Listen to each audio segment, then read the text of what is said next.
What kind of music do you like better, Arthur? Fast or slow? Fast or slow? Fast, slow, fast, fast or slow? Whoa, what kind of music do you like better? Fast or slow?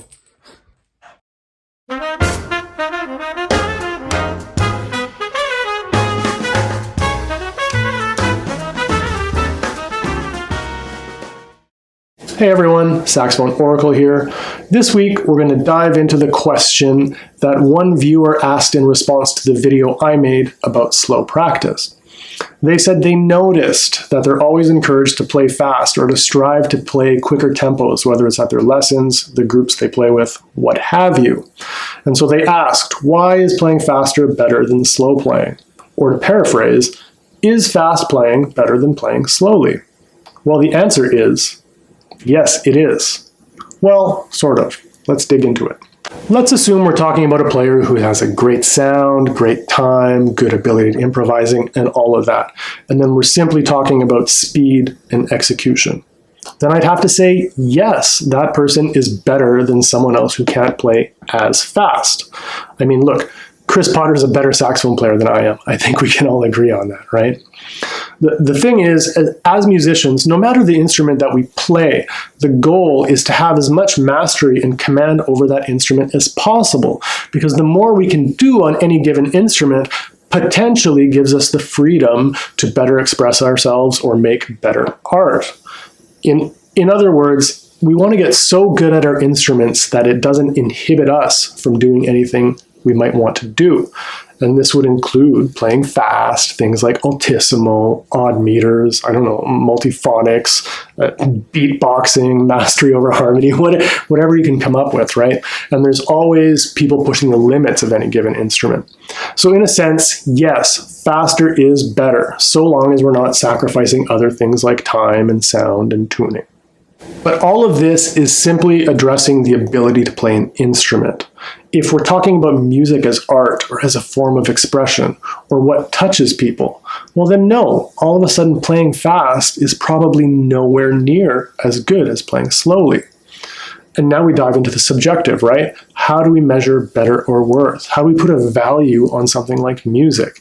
Is there even any point in doing so? But I think it's an interesting question. Let's stick with Chris Potter for 1 minute because arguably he's the best saxophone player on the planet at the moment. And we'll compare him to the obvious choice, Kenny G. So if you ask jazz fans or saxophone nerds who's better, well, they're obviously going to say Chris Potter. And not only that, a lot of them are going to be offended by the question, and it'll even spark vitriol out of others of them, right? I assure you. And incidentally, that's really sad, okay? If that's the kind of thing that upsets you in any way, shape, or form, it's probably time for some serious self-reflection. But I digress. Anyway, the last time I checked, Kenny G has sold over 75 million albums of his syrupy, sweet, and slow melodies. So who's better? The Saxophone Oracle just said Chris Potter is the best in the world. Well, guess what? Kenny G has 75 million way more compelling reasons why he's better than just the Saxophone Oracle's opinion. Now, let's look at the 10 best-selling jazz albums of all time. Number 1, Kind of Blue, Miles Davis. Okay, perfect. 2, Headhunters, Herbie Hancock. 3, Heavy Weather, Weather Report. 4, Future Shock, again, Herbie Hancock. Number 5 is Time Out, the Dave Brubeck Quartet. Number 6 is Ken Burns, the jazz compilation. It's the music that accompanied his fantastic documentary he made on jazz back in the 90s. But yeah, Ken Burns, number 6 best-selling jazz album of all time. Number 7, another compilation, What a Wonderful World, Louis Armstrong. Number 8, Bitches Brew, Miles Davis. Number 9, Louis Armstrong again with Hello Dolly. And number 10, Stan Getz, João Gilberto. Okay, so arguably of those 10, maybe only 4 are actually jazz records, right? The other ones are kind of more mainstream, but they're all great albums. But none of them are burning fast, up-tempo, or virtuosic records, right?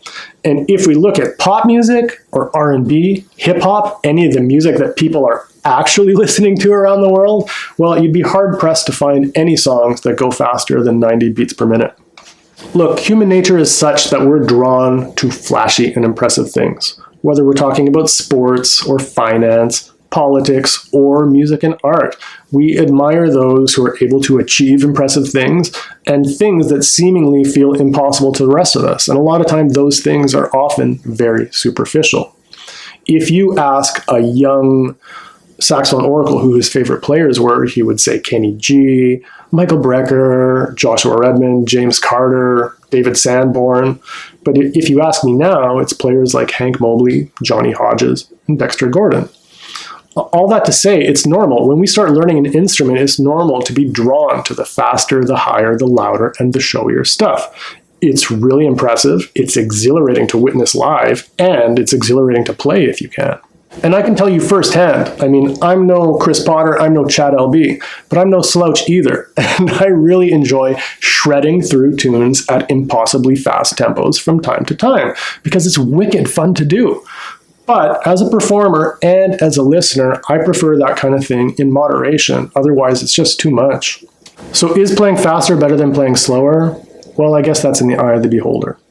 But some better questions we should be asking ourselves are things like, why do I like to play music? Why do I like to listen to music? What do I get, or what do I hope to get from music? And what do I have to do to get there? And if we're asking these questions, well, the answer is going to be simply have a good attitude, strive to get better a little bit every day, and practice diligently. But remember, if your goal is to be able to play fast, then you must practice slowly. I'm the Saxophone Oracle. I hope you found this week's video interesting, entertaining, somewhat useful. As always, thank you for continuing to watch. If you haven't already done so, consider subscribing, send me a like, a comment. All these things help the channel grow. They help other people find me on YouTube. I wish you a great week. Happy practicing. See you next Tuesday.